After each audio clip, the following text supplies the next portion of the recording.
Bienvenue à Rodez, non pas pour un petit clin d'œil au rugby pour le derby Rodez de Casseville, ça sera dimanche, mais pour faire une métaphore, parce qu'on est tous prêts à rentrer en mêlée pour enterrer définitivement le budget de la honte qu'a mis en place et proposé Bayrou.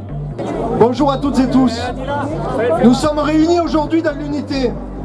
Nos organisations syndicales, la CFDT, la CGT, la CFE-CGC, FO, FSU, UNSA, Sud Solidaire, sont aujourd'hui ensemble pour porter la colère du monde du travail. Nous sommes en colère.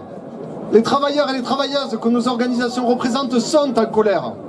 Les retraités, les jeunes, les précaires, les privés d'emploi sont en colère. La multiplication des mobilisations le confirme. Personne ne peut aujourd'hui décemment ignorer le mécontentement et la fatigue de la population. Bayrou n'est plus là, mais il nous reste à enterrer définitivement son projet. La crise politique et sociale que nous vivons s'est ouverte en 2023, avec le refus du gouvernement d'écouter l'immense mobilisation contre la réforme des retraites. Nous refusons de tourner la page. Nous étions là en 2023, nous sommes toujours là, ensemble, à nouveau, aujourd'hui, et nous continuons à exiger le retrait de cette réforme injuste et antisociale. Travailleurs, travailleuses, jeunes, précaires, retraités, privés d'emploi, ce n'est pas à nous de faire des sacrifices. Nous en avons trop fait, nous en avons trop subi, il est grand temps de changer ça. De l'argent, il y en a. Pendant qu'on nous demande de faire des efforts, le patronat continue de se gaver. Au moins 211 milliards d'aides publiques sont distribuées chaque année aux entreprises. Ces aides finissent souvent en dividendes. En 2024, ce sont 97 milliards d'euros qui ont été reversés aux actionnaires du CAC 40, tandis que les grandes entreprises réalisent des profits records. Ce qui creuse la dette, ce sont les baisses d'impôts pour les riches. Ce sont ces 211 milliards d'aides publiques captées par les plus grandes entreprises sans impact sur la création ou la sauvegarde de l'emploi. Les inégalités et le nombre de personnes basculant en dessous du seuil de pauvreté explosent. L'UNICEF rapporte que 2159 enfants sont restés sans solution d'hébergement cette rentrée. C'est une augmentation de 30% depuis 2022. Les conséquences du changement climatique se multiplient et ont des impacts directs sur les travailleurs et travailleuses. Les fermetures d'entreprises et suppressions d'emplois se multiplient. Les services publics sont en crise. Les salaires ne permettent pas de vivre dignement de son travail. Les travailleurs et travailleuses essentiels attendent toujours la reconnaissance et la dignité. Et le nombre de salariés au SMIC ne cesse d'augmenter.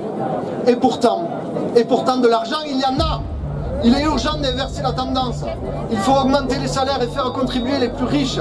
Ce sont elles et eux qui ont le plus bénéficié de l'argent public ces dernières années et qui possèdent l'essentiel de nos richesses.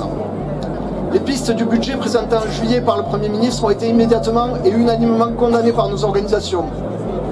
Avec des mesures budgétaires d'une brutalité sans précédent, le gouvernement choisissait une fois encore de faire payer les travailleuses et travailleurs, les précaires, les retraités, les malades, les privés d'emploi, bref, les plus vulnérables. Ensemble, nous, syndicats, alertons solennellement sur ce contexte et la situation de notre pays.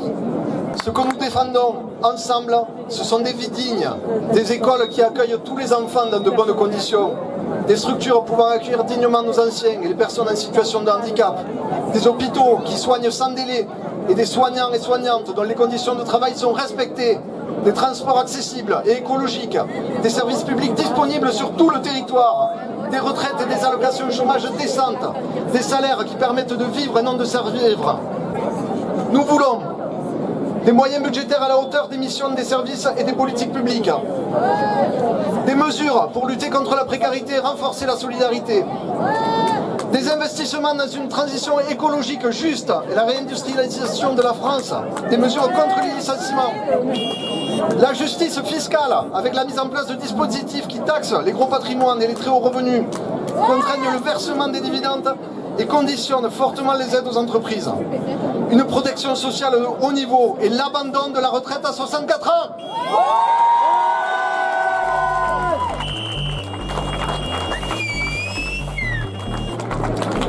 Gouvernement et patronat ne comprennent qu'un langage, le rapport de force. Les avancées sociales n'ont jamais été offertes, elles ont été gagnées par la lutte. C'est par les grèves, les manifestations, l'organisation collective que nous pourrons bloquer les budgets austéritaires et inégalitaires et imposer d'autres choix. Quel que soit le gouvernement, nous devons nous mobiliser et maintenir la pression pour que ce ne soit pas le casting qui change, mais la politique menée.